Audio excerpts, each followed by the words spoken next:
kembali lagi di Alis tadi. Di video kali ini kita akan membahas sesuatu yang unik, yaitu sebuah kasus pengadilan guys, dengan keputusan yang aneh dan sangat unik sekali. Nah ternyata di dunia ini ada loh beberapa vonis pengadilan yang bikin kita mikir, ini seriusan atau bercanda sih? Nah sebelum kita mulai, kalau kalian suka dengan konten-konten seperti ini, boleh banget kalian untuk like, komen, dan juga subscribe agar tidak ketinggalan info menarik lainnya dari Alis tadi ya guys. Tanpa berlama-lama, langsung aja kita bahas beberapa vonis pengadilan yang unik sekaligus terbilang aneh yang ada di dunia.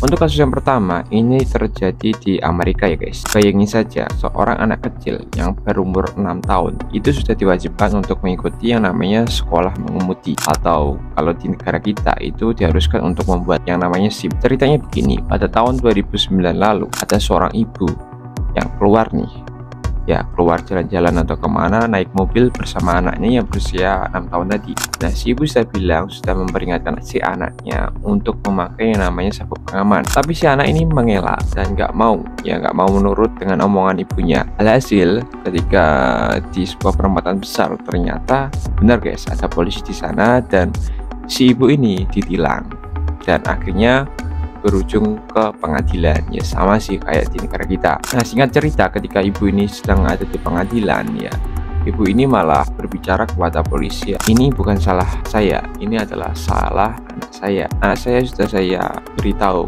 kalau untuk memakai sabuk pengaman, tapi dianya tidak mau.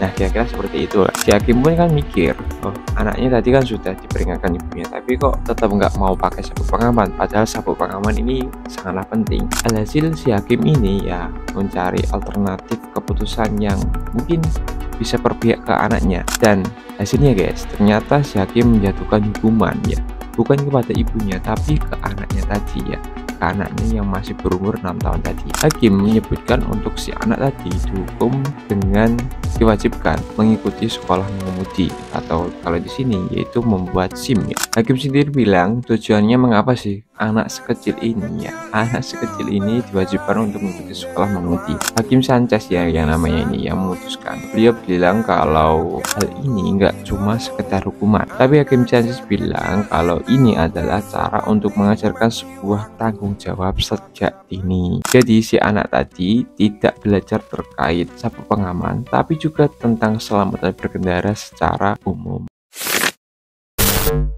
Yang kedua, membawa sebuah papan yang bertuliskan "Saya seorang pencuri". Nah, untuk kasus selanjutnya ini terjadi di Liberty, Ohio. Seorang pria bernama Greg Davenport. Pria ini atau si pencuri ini itu ketahuan mencuri sebuah TV guys, sebesar 52 inci lah. Si Greg ini mencuri dari sebuah toko. Ya, tokonya cukup terkenal juga dan mungkin tidak asing di telinga kita, yaitu di sebuah Walmart ya. Nah, setelah ketahuan mencuri, pihak Walmart atau manajemen Walmart kan melaporkan ke polisi ya. Polisi pun memutuskan atau mendalami perkara ini, dan alhasil si polisi tidak menjebloskan Greg tadi ke penjara, tapi malah memberikan Greg ini hukuman yang mungkin di luar nalar kita guys. Si Greg atau si pencuri tadi diharuskan membawa sebuah papan yang bertuliskan "Saya pencuri" dan berkeliling kota. Tapi sayangnya Greg ini tidak hanya membawa papan saja seperti ini, tapi diharuskan untuk melambaikan tangan ke setiap mobil atau kendaraan yang lewat. Nah, hukuman ini dilakukan nggak sehari 2 hari, tapi dilakukan selama 10 hari dan durasinya per harinya itu 8 jam. Kalau sampai kelewat atau nggak melakukan hal ini 1 hari saja, ya siap-siap saja si Greg ini akan dimasukkan ke penjara. Si Greg sendiri itu mengaku tapi memilih hukuman ini daripada dia harus mendekam di penjara. Kalau menurut kalian hukuman seperti ini kira-kira efektif gak sih untuk membuat jera seorang pencuri kayak Greg ini? Kemudian si pihak manajemen Walmart juga bilang bahwa hukuman seperti ini merupakan hukumannya sangat efektif karena bisa memberikan rasa malu dan efek jera kepada si pencuri. Mereka juga bilang ini adalah cara untuk mengedukasi masyarakat tentang pentingnya sebuah kejujuran. Yang ketiga, membuat 466 tweet permintaan maaf, guys. Nah, kalau kasus yang ini terjadi di Prancis ya, jadi ada seorang pengguna Twitter yang bernama Baptiste Voisin. Nah, si Baptiste ini ya sering membuat kayak komen-komenan atau membuat tweet-tweetnya untuk mengomentari seorang politisi, karena mungkin keseringan atau mungkin tweetnya pada saat itu kata-katanya atau kalimatnya nggak enak dibaca atau menyinggung si politisi tadi. Si politisi akhirnya melaporkan Baptiste ini ke pihak yang berwajib. Nah, singkat cerita, setelah melewati proses hukum, si Baptiste ini dijatuhi sebuah hukuman, guys. Bukan dijebloskan ke penjara, tapi Baptiste dihukum dengan membuat permintaan maaf lewat Twitternya dengan cara membuat tweet sejumlah 466 tweet per hari dengan tulisan permintaan maaf. Nah, hal ini dilakukan tidak 1 hari, 2 hari, atau seminggu saja, guys, tapi dilakukan 10 bulan. Bayangin saja, kira-kira bagaimana perasaan Baptiste disuruh membuat tweet sebanyak itu setiap hari sekitar 10 bulan. Mungkin ya setelah kejadian ini Baptiste akan ngeblokir akun Twitternya sih. Menurut pihak yang berwajib, hukuman ini mungkin buat pelajaran bagi orang lain, karena ya apa-apa yang kita tulis di media sosial kalau kita tidak hati-hati maka bisa berujung ke sebuah pengadilan, guys. Yang keempat, mendengarkan lagu Barry Manilow 1 jam nonstop. Nah, kalau ini agak unik lagi, guys. Ceritanya seperti ini. Jadi ada seorang tetangga nih ya tinggal di perumahan. Tetangga ini sangat suka sekali mendengarkan sebuah musik dengan volume yang keras, dan hal ini dilakukan tidak mengenal waktu atau istilahnya sakar PDW. Nah, akhirnya tetangganya yang lain ini kan agak risih karena dia tidak memiliki tata krama atau etika ketika mendengarkan musik. Padahal itu termasuk pemukimannya padat. Alhasil si tetangga tadi melaporkan tetangganya juga yang mendengar musik maksudnya ke pihak yang berwajib. Nah, setelah di cross check dan di proses hukum ya, hakim pengadilan memberikan si terdakwa atau yang menyetel musik tadi dengan volume yang keras dihukum untuk mendengarkan sebuah lagu, yaitu lagu dari Barry Manilow dan musik pop selama 1 jam nonstop dengan volume yang gak kira-kira, guys, yaitu dengan volume yang maksimal juga. Nggak cuma itu, si terdakwa tadi dia juga harus mendengarkan sebuah lagu anak-anak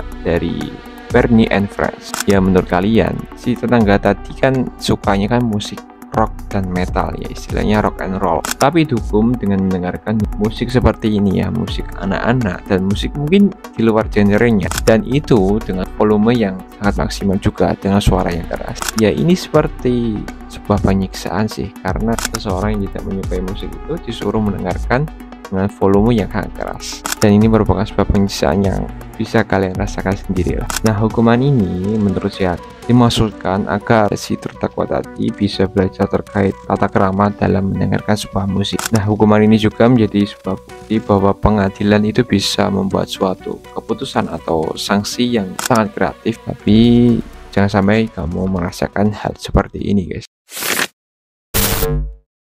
Yang kelima, wajib ke gereja selama 10 tahun berturut-turut. Jadi ceritanya ada seorang pemuda atau pemudi yang bernama Taylor Allred dari Oklahoma. Dia itu pernah terlibat sebuah kecelakaan yang menewaskan temannya sendiri, karena Taylor ini ketika berkendara sedang dalam keadaan mabuk.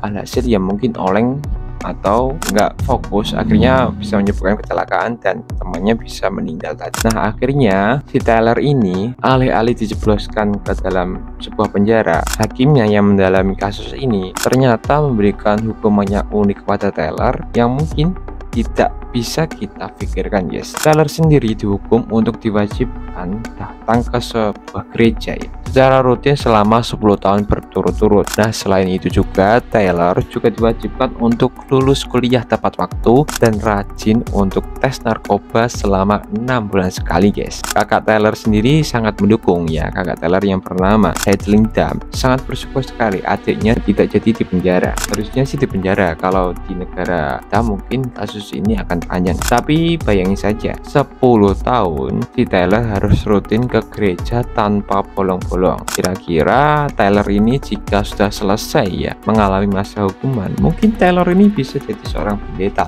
Nah, si hakim menjelaskan bahwa hukuman yang diberikan kepada Tyler ini gak cuma bertujuan untuk bikin Tyler ini supaya jerah, tapi juga untuk membimbing si Tyler ini agar menjadi pribadi yang lebih baik lagi. Jadi ini menurut si hakim adalah hukuman yang bersifat positif sekaligus bisa membangun, guys.